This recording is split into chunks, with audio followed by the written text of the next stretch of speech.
Shalom. Ya, kita bertemu lagi di sesi kedua. Kalau sesi yang pertama kita telah belajar bahwa sejatinya inti daripada hidup manusia hanyalah Yesus. Karena ternyata hidup yang dicari manusia dan kematian yang ditakuti manusia hanya diberikan oleh Yesus.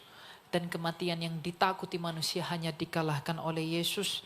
Maka di luar Yesus kita nggak bisa berbuat apa-apa. Tanpa Yesus hidup ini hanya akan berujung kepada kematian yang mematikan. Tapi di dalam Yesus apapun masalah hidup kita sebagaimana Ia telah bangkit dari mati. Sekalipun kita bergumul, kita memiliki banyak masalah, kita memiliki banyak sekali hal yang membuat kita hari-hari terasa berat. Tapi kita tahu seandainya pun kita teraniaya oleh karena namanya, kita tahu bahwa ujungnya adalah hidup sebagaimana Tuhan kita telah hidup. Nah sekarang pada sesi yang kedua sebagai bentuk lanjutan dari khotbah yang pertama. Sekarang kita akan belajar satu hal. Yaitu saya beri judul bahwa kemiskinan rohani adalah modal yang paling penting dalam mengikut Tuhan. Apa yang dimaksud dengan kemiskinan rohani? Kemiskinan rohani dibuka sendiri oleh Tuhan kita ketika Ia berkhotbah tentang ucapan bahagia, beatitude di bukit. Dia menyatakan bahwa yang pertama sekali berbahagialah adalah orang yang miskin di hadapan Allah. Dalam Matius 5 ayat yang ketiga dikatakan, berbahagialah orang yang miskin di hadapan Allah karena merekalah yang punya kerajaan surga.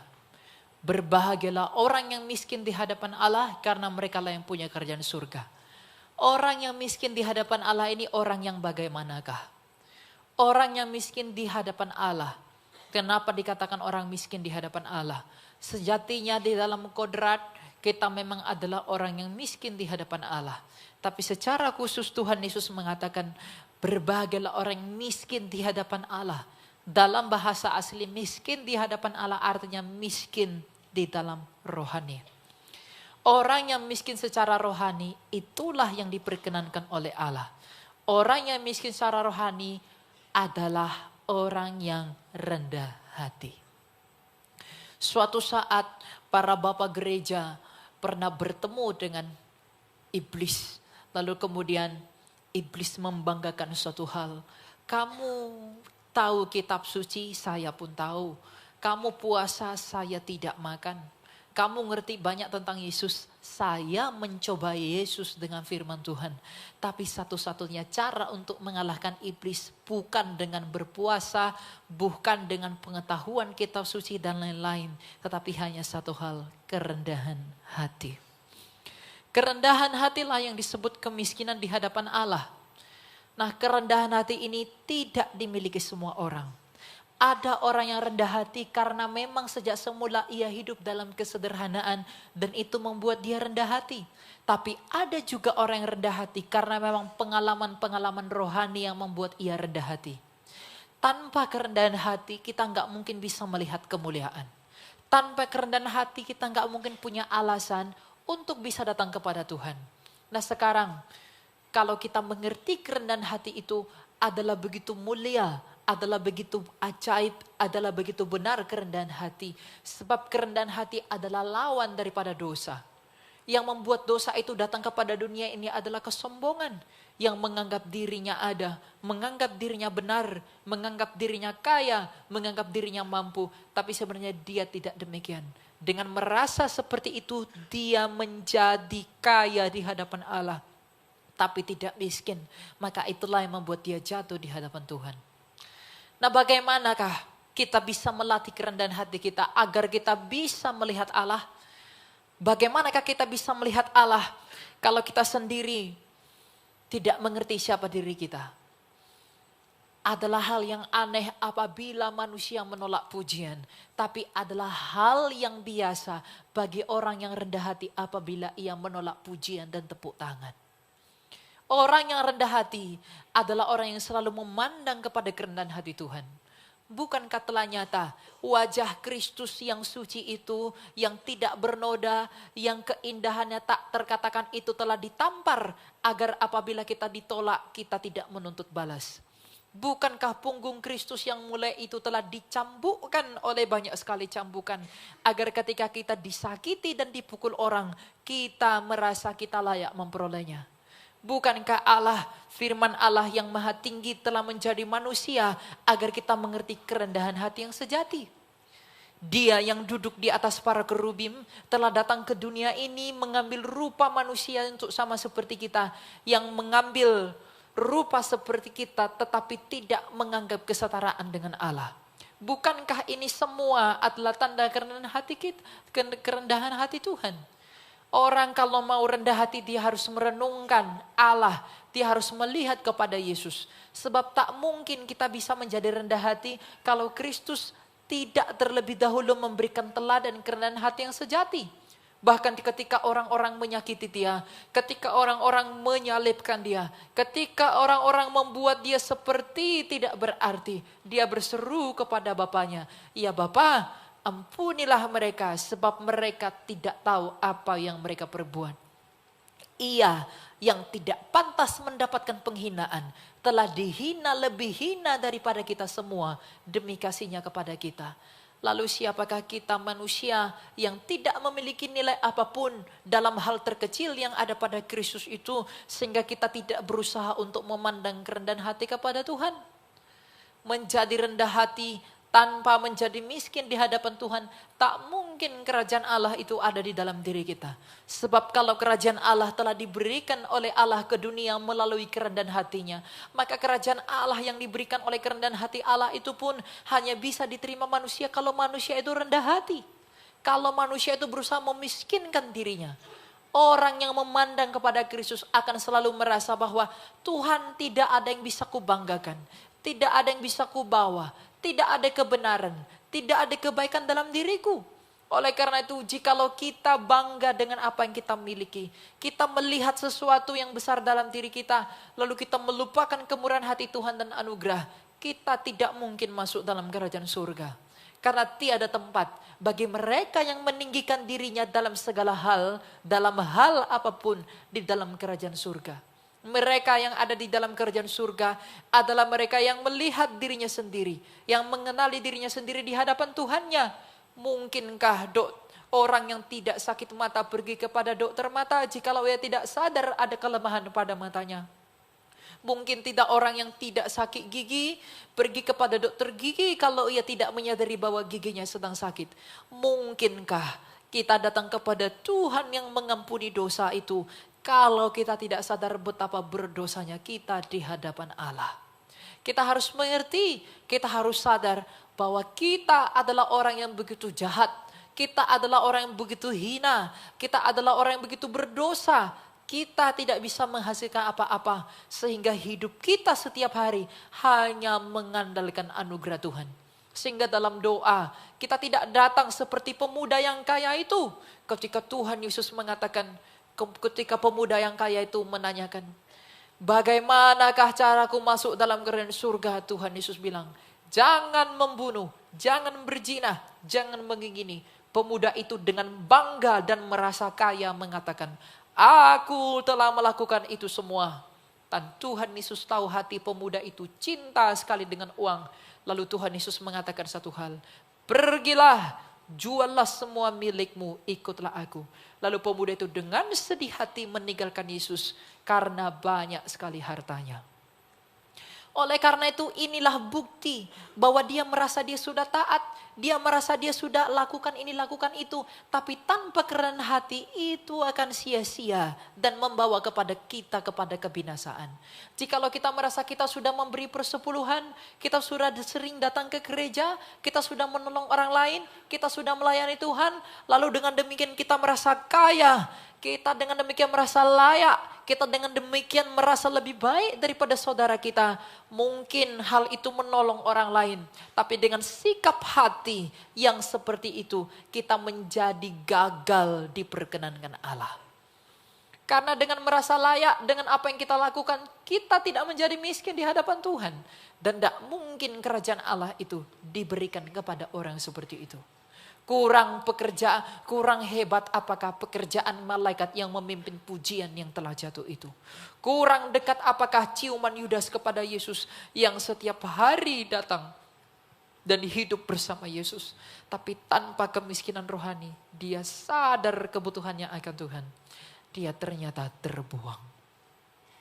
Maka kita pun gak akan mungkin bisa melihat Allah. Kita gak mungkin bisa rendah hati. Kalau kita gak melihat kerendahan hati Tuhan kita itu. Dia datang menjadi teladan. Dia menjadi yang paling miskin di antara semua yang pernah dilahirkan. Agar kita yang paling miskin sekalipun tidak punya alasan untuk berduka. Kita tidak punya alasan untuk mengatakan bahwa aku tidak melihat teladan yang sempurna. Dia yang maha kaya telah menjadi bagian dalam kemiskinan di dunia ini. Agar semua orang yang miskin dalam penderitaan apapun, dengan rendah hati mengatakan, aku mau mengikut Tuhan. Jadi tanpa kerendahan hati, tanpa memandang kepada Tuhan, kita gak mungkin bisa rendah hati. Sadari bahwa kita mungkin perlu memandang kepada Tuhan. Dan setelah kita memandang kepada Tuhan, pandanglah dirimu sendiri.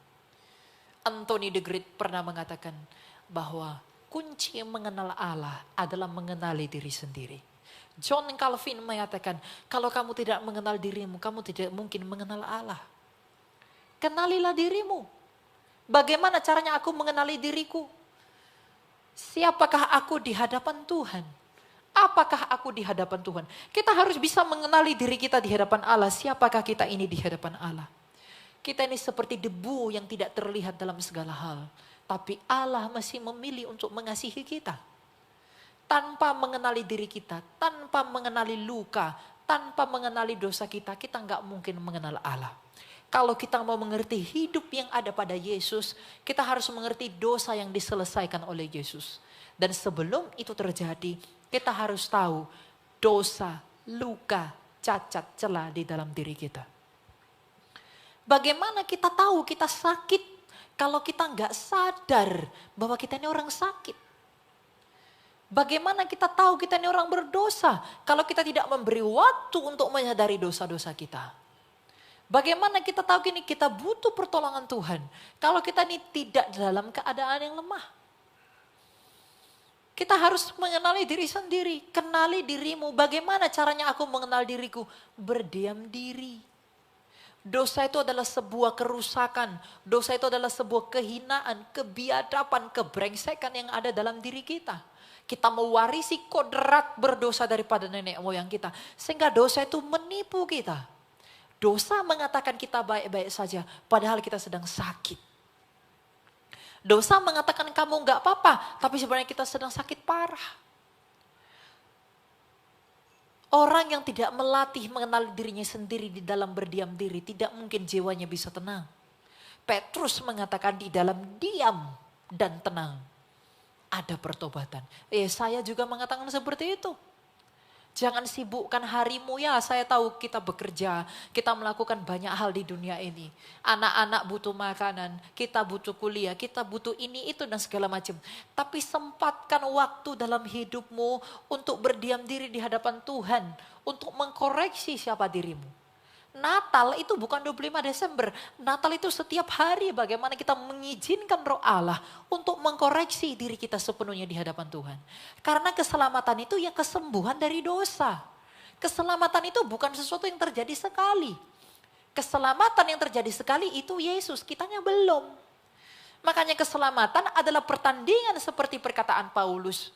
Maka kalau kita berjuang setiap hari melihat dosa-dosa kita datang kepada Tuhan, kita datang kepada Dia agar kita dengan harapan yang penuh, Tuhan menolong kita untuk menyembuhkan kita dari segala luka kita. Nah kalau luka dosa kita saja tidak kita mengerti, bagaimana mungkin kita bisa sembuh? Mari kita meluangkan waktu dalam hidup ini untuk berdiam diri di hadapan Tuhan dan mengenali siapa diri kita. Kalau kita nggak tahu diri kita, kalau kita nggak tahu sakit dan luka kita, nggak mungkin kita datang kepada Tuhan. Dan kadang rasa sakit itu adalah kunci mengenali diri sendiri. Kelemahan, penderitaan, cacian, makian, pergumulan. Itu adalah cara Tuhan untuk mendekatkan kita kepada Dia. Jadi luangkan waktu untuk berdiam diri. Dengan berdiam diri di dalam kamarmu kamu berdoa kepada Tuhan. Tuhan, aku mau mengenali siapa diriku. Tuhan, ternyata aku enggak rohani ya. Tuhan, ternyata aku munafik. Tuhan, ternyata aku palsu. Tuhan, ternyata aku jahat. Tuhan, ternyata aku enggak seperti itu. Tuhan, ternyata pelayananku ini motivasinya aneh. Kita harus menyadari kita ini sakit. Dengan menyadari kita ini sakit, kita menyadari bahwa kita memang butuh Tuhan. Kita dengan menyadari kita ini tidak bisa berbuat apa-apa, maka kita datang kepada Yesus yang memang bisa melakukan segala sesuatu. Anak-anak muda secara khusus, jangan sibukkan dirimu dengan pesona-pesona dunia yang gemerlap.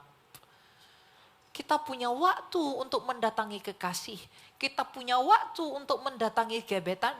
Kita punya waktu untuk teleponan 24 jam. Tapi kita tidak punya waktu untuk berdiam diri melihat diri kita. Kita ini seperti air yang keruh. Dosa di dalam kita ini keruh. Air yang keruh kalau terus goyang-goyang tidak tenang, dia akan keruh. Tapi kalau dia didiamkan sejenak, kotoran-kotoran itu akan mengendap. Dan pada akhirnya dia bisa berpikir jernih. Nah, kita pun harus meluangkan waktu dalam hidup ini. Bersabat namanya.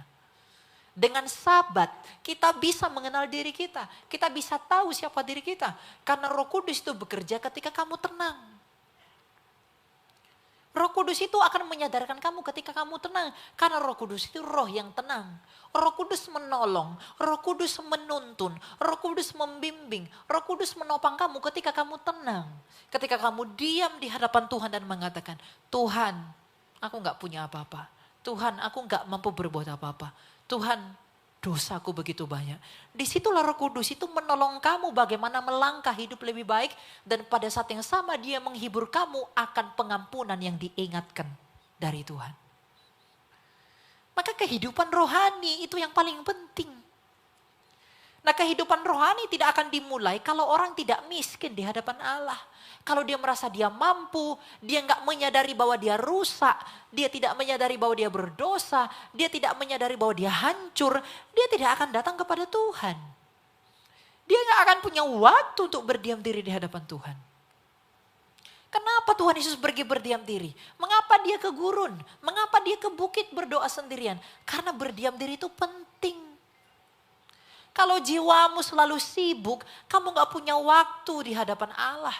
Kamu akan lupa dosa itu akan semakin bertumpuk menutupi mata daripada hati yang terhubung dengan Allah. Sehingga semuanya terlihat biasa saja. Ambil bagian dalam hidupmu untuk bertemu dengan Tuhan melalui sabat. Ada 10 hukum. Kenapa hukum keempat hukum sabat? Hukum 1 sampai 3 hukum kepada Allah. Hukum 5, 10 hukum kepada manusia. Hukum keempat adalah sabat. Karena apa? Manusia dan Allah hanya bisa bertemu kalau kita bersabat. Bersabat itu artinya beristirahat. Ambil waktumu sejenak. Datangi Tuhan. Menangislah karena dosamu. Renungkanlah kejahatanmu. Lihatlah siapa dirimu di hadapan Tuhan. Sehingga engkau menemukan bahwa Tuhan, aku tidak layak diselamatkan. Sehingga ketika kita merasa tidak layak diselamatkan, iman itu akan datang dengan murni. Itulah iman yang benar. Iman yang sejati tidak lahir dari perasaan kita mampu. Iman yang sejati tidak lahir pada saat kita bisa. Iman yang sejati lahir ketika kita tidak bisa. Makanya iman adalah dasar pengharapan. Maka iman dasar pengharapan hanya akan timbul dengan sejati ketika kita dalam keadaan tidak ada harapan. Jadikan dirimu setiap hari dalam ketiadaan harapan. Agar harapanmu murni datang dari Tuhan, tidak mengandalkan dirimu. Datang setiap hari kepada Tuhan. Tuhan, betapa terlukanya aku. Tuhan, betapa berdosanya aku. Tuhan, betapa hinanya aku ternyata Tuhan. Engkau sibuk memikirkan yang baik tentang aku, tapi aku malah sibuk melawan Engkau. Betapa baiknya Tuhan itu. Keputusan Tuhan tidak pernah salah, tapi dosa di dalam diriku, keinginanku, ambisiku membuatku salah memahami Dia. Tuhan tidak pernah salah. Dosa-dosa di dalam diri kita inilah yang membuat kita salah memahami Dia. Kita ingin ini, ingin ini, ingin ini, ingin ini. Ketika Tuhan tidak berikan keinginan kita, kita memandang Dia sebagai yang jahat. Bukankah kita ini terlalu jahat? Tuhan sibuk setiap hari bagaimana kita bisa selamat.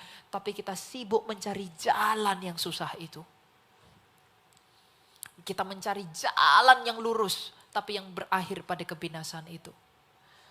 Adalah memang benar, jalan menuju kerendahan hati adalah jalan yang sempit, tapi tidak ada keraguan bahwa ujung daripada jalan yang sempit itu adalah kota sukacita, di mana tidak ada lagi penderitaan dan aniaya yang akan dihadapi di Yerusalem yang baru itu. Kita tidak tahu, kita tidak sadar bahwa kita ini tertipu. Orang yang tidak berdiam diri di hadapan Tuhan tidak mungkin selamat. Ingat itu. Karena tanpa mengerti kebutuhanku akan Tuhan, apakah makna Yesus dalam hidup kita? Kalau kita tidak meluangkan berdiam diri di hadapan Tuhan, apakah makna Yesus dalam hidup kita? Kalau hanya mengatakan Dia Tuhan, Dia adalah juru selamat. Bukankah setan pun tahu Yesus adalah Tuhan? Tapi apakah buah pengenalan kita bahwa Yesus adalah juru selamat kalau batin kita tidak dirubah menjadi sama seperti Kristus? Firman Allah menjadi manusia agar hati Allah itu ada pada manusia. Hati Allah yang bagaimana? Yang rendah hati itu. Alasan firman Allah menjadi manusia agar kita memiliki hati seperti hati Allah itu.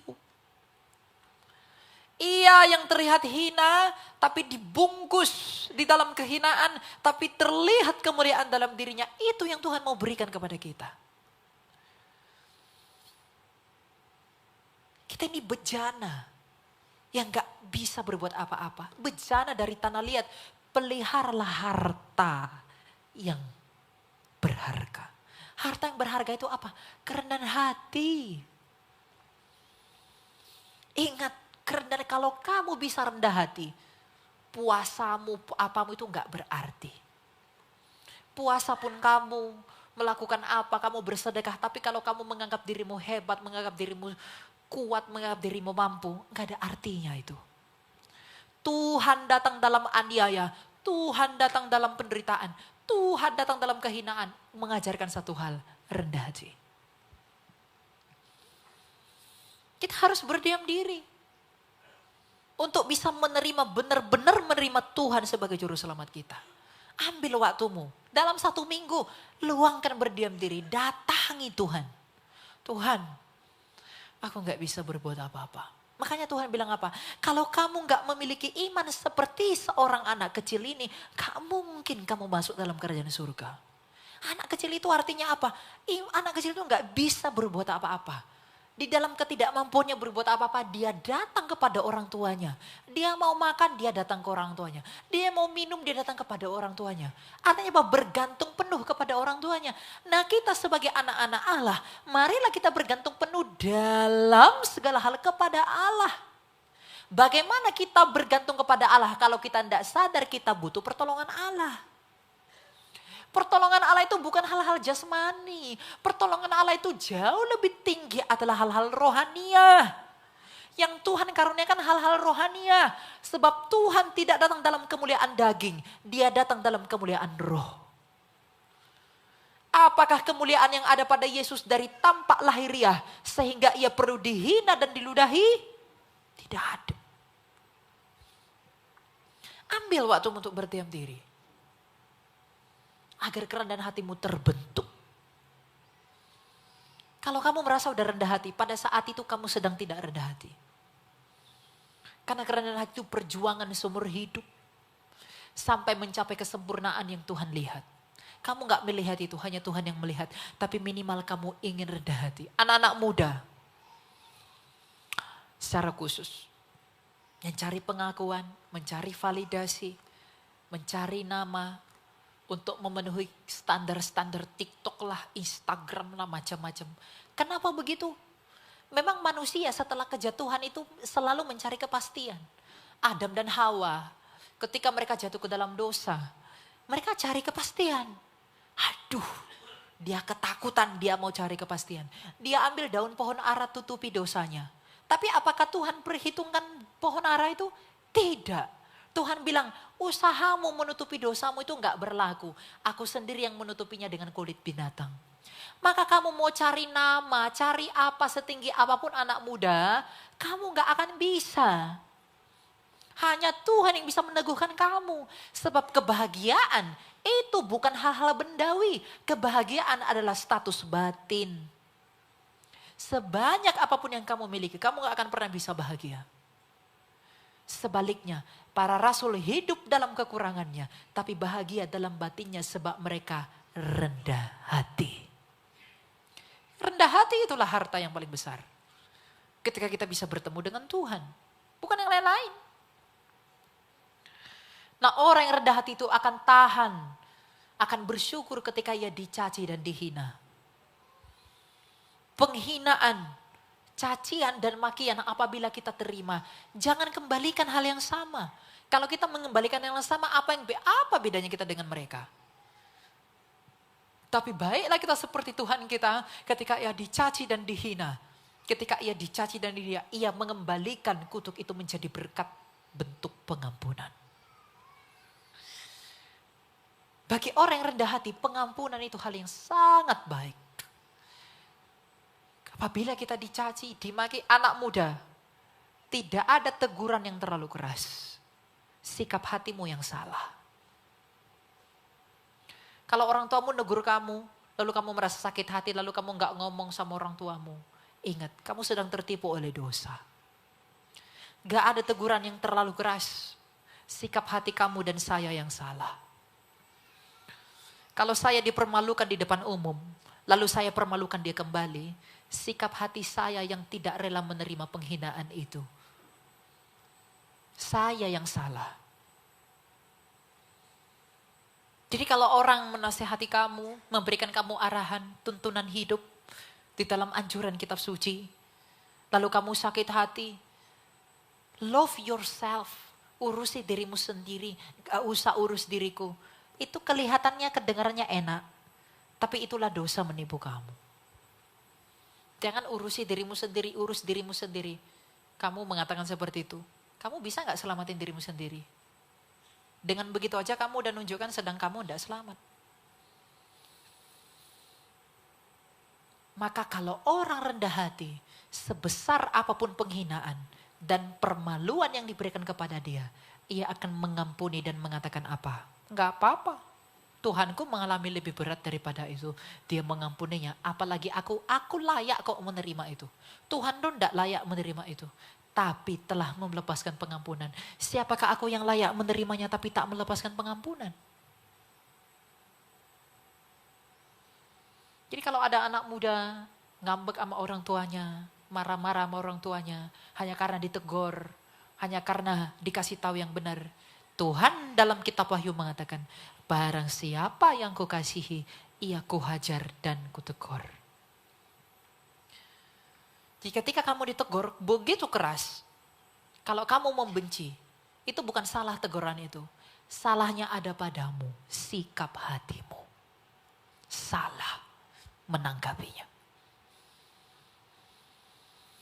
Nah, orang yang melatih dirinya rendah hati akan semakin dibuat rendah hati kalau dia menerima cacian dan hinaan. Makanya kutuk menjadi berkat itu dalam hal-hal seperti itu. Orang mengutuki saya, wah sepertinya itu hal yang begitu luar biasa ngeri. Tapi bagi saya itu kesempatan bagi saya yang diberikan oleh Tuhan dalam anugerahnya untuk mengampuni dia.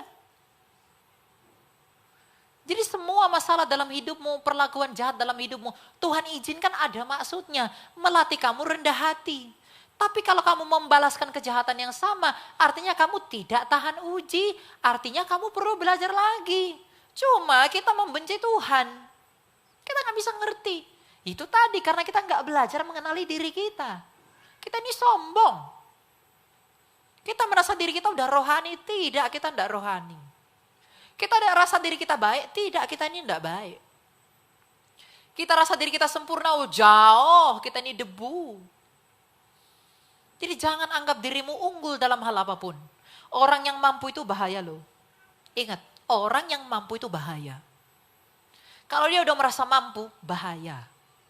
Makanya dalam hidupmu ini, sekalipun kamu bisa makan, bisa melayani Tuhan, bisa punya suara bagus menyanyi, bisa berkhotbah, anggaplah itu hadiah dari Tuhan, bukan kemampuanmu. Anggaplah itu anugerah, sehingga engkau mengatakan terpujilah engkau Allah, menganugerahkan satu hal yang baik di dalam diriku bejana yang tak layak ini. Engkau mempercayakan harta yang mulia di dalam bejana tanah liat, sehingga engkau memuliakan Allah. Banyak orang melayani Tuhan jadi sombong karena apa? Rasa diri mampu. Semuanya itu anugerah kok. Kehidupan rohani itu seperti Paulus. Coba lihat Paulus. Mereka adalah raksasa rohani. Tetapi mereka melihat diri mereka sebagai orang yang paling berdosa. Apa kata Paulus mengenai dirinya? Di antara semua orang hina, di antara semua orang kudus, akulah yang paling hina. Padahal Paulus itu orang yang sangat hebat. Mereka melihat diri mereka. Ketika mereka melihat semakin melihat Allah, mereka semakin melihat dirinya. Karena apa? Tuhan itu terang. Ketika kita yang gelap ini datang kepada Allah yang ada terang, semua yang busuk-busuk, semua yang jelek dalam diri kita ini kelihatan. Dan ketika kita sadar, kita minta tolong kepada Tuhan, Tuhan aku mau sembuh Tuhan. Nah gimana mau sembuh kalau nggak sadar? Gimana mau sadar kalau kita tidak meluangkan waktu untuk sadar? Ya dengan berdiam diri. Jangan mau disibukkan.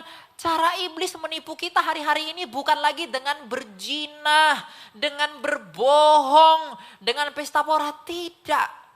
Dia menipu kita hari ini ya dengan kesibukan.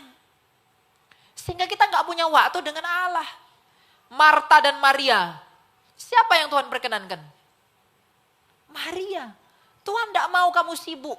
Seperti yang nyiapin makanan di dapur tuh. Tuhan cuma mau kamu duduk diam denger.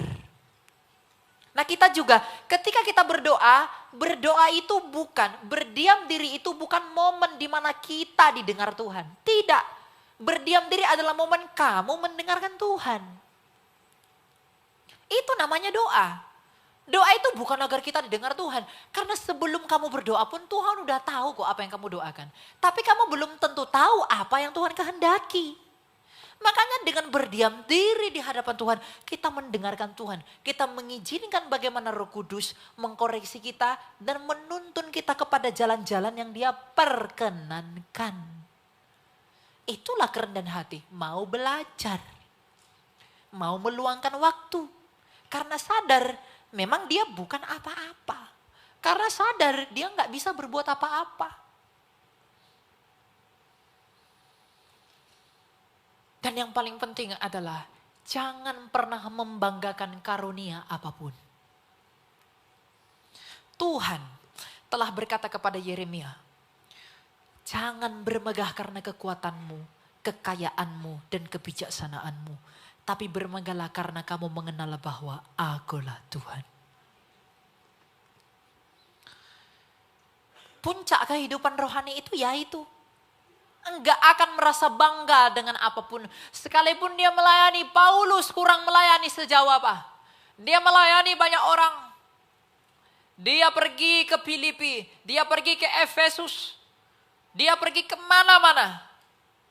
Tapi mengenai dirinya yang begitu hebat melayani Tuhan, dia mengatakan dirinya sebagai orang yang paling berdosa.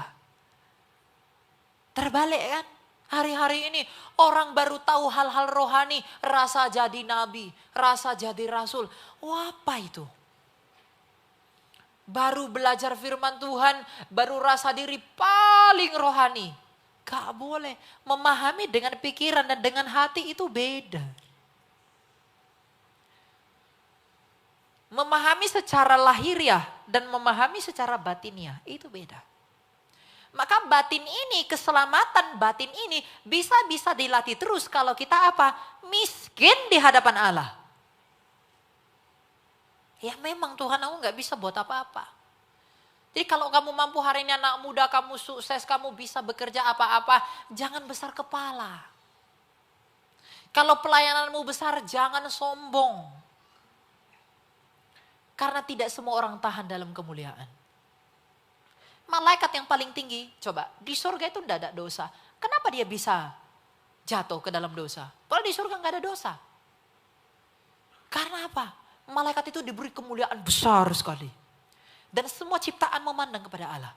Tapi ketika dia mulai melihat dirinya sendiri dan melihat kemuliaan itu, dia mau melawan Allah. Kenapa? Dia fokus pada kemuliaan, dia tidak fokus pada sakitnya. Jadi kalau kamu memandang kemuliaanmu, tidak memandang pada luka dan kehinaanmu, kamu akan jatuh. Seperti malaikat itu dibuang begitu dalam.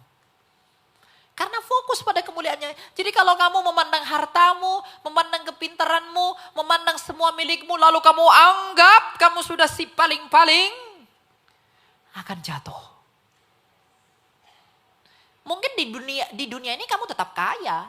Lukas 16 orang kaya dan Lazarus. Orang kaya itu ketika mati masih kaya di dunia kok. Tapi ketika mati binasa di alam maut. Jadi jangan kamu pikir nanti kamu jatuh, kamu kaya, kamu akan miskin.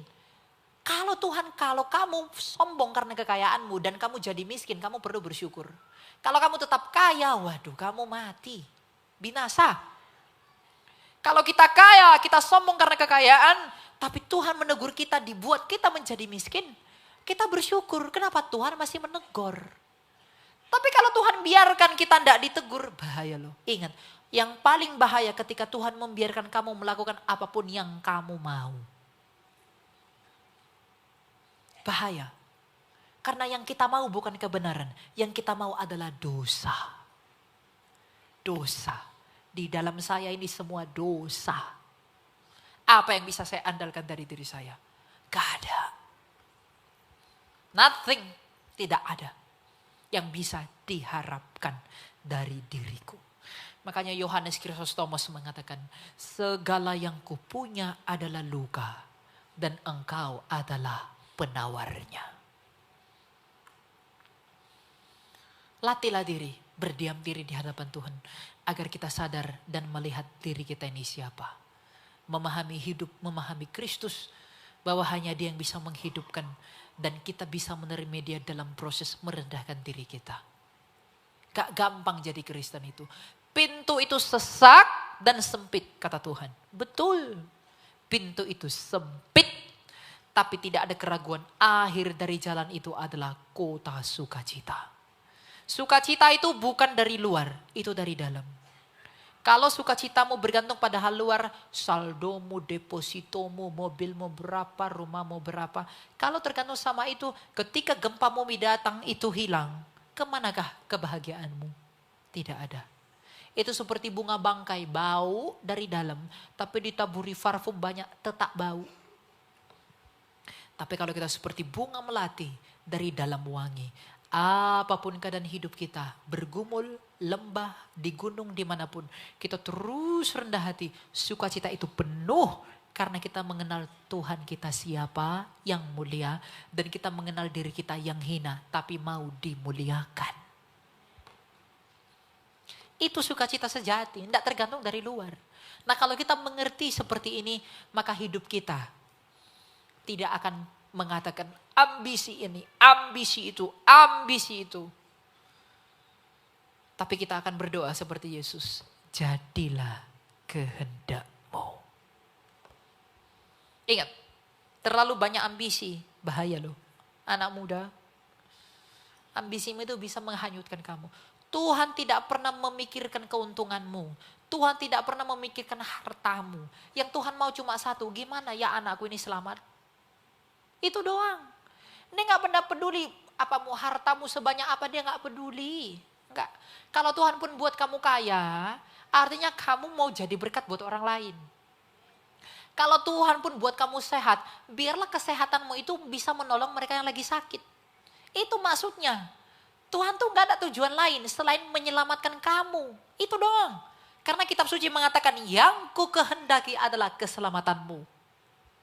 Jadi kalau Tuhan tidak memberikan apa yang kamu mau, itu artinya mungkin itu tidak menyelamatkan kamu. Dan iblis itu akan selalu memberikan kamu apa yang membuat kamu binasa. Kalau dia lihat dengan uang kamu akan binasa, dia akan kasih kamu uang. Kalau kamu nggak jaga hati, kalau kamu tidak miskin di hadapan Allah, kamu bisa jatuh.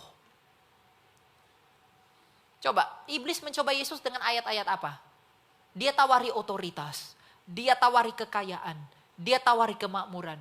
Dengan hal seperti inilah iblis menjatuhkan kita. Karena dia gagal menjatuhkan Yesus, dia mau menjatuhkan kamu dan saya, anak-anaknya.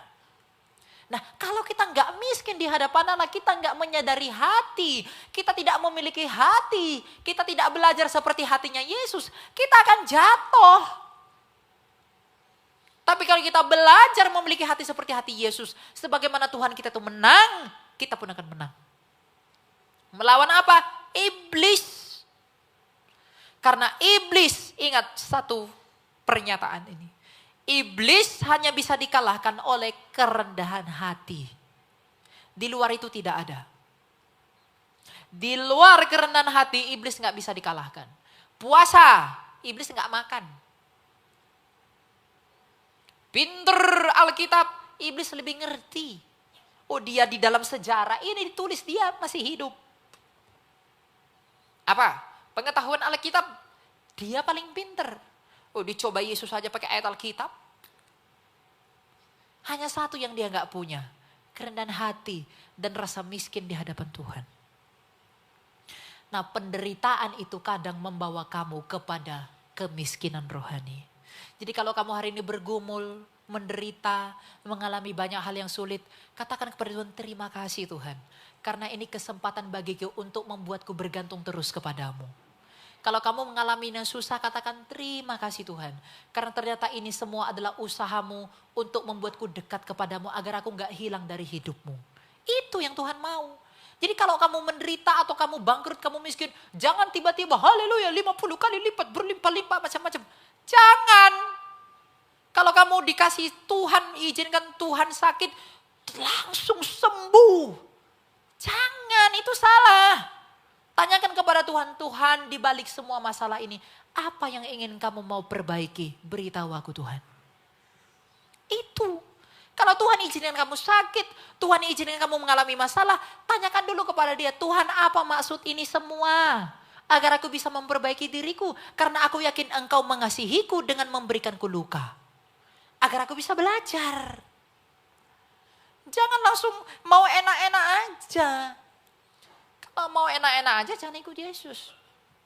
Nah, itulah yang disebut memikul Jadi bersukacitalah setiap hari, bukan karena apa yang ada dalam hidupmu, tapi bersukacitalah setiap hari karena kamu mengenal siapa hidup itu. Dan agar kita bisa mengenal siapa hidup itu, jadilah miskin di hadapan Allah. Pulang dari tempat ini, masuklah ke dalam kamarmu, berdoalah. Lihatlah siapa dirimu, renungkanlah siapa dirimu, minta ampunlah dan katakanlah Tuhan, aku mau selalu hidup bersama dengan Engkau. Tuhan memberkati, kita berdoa.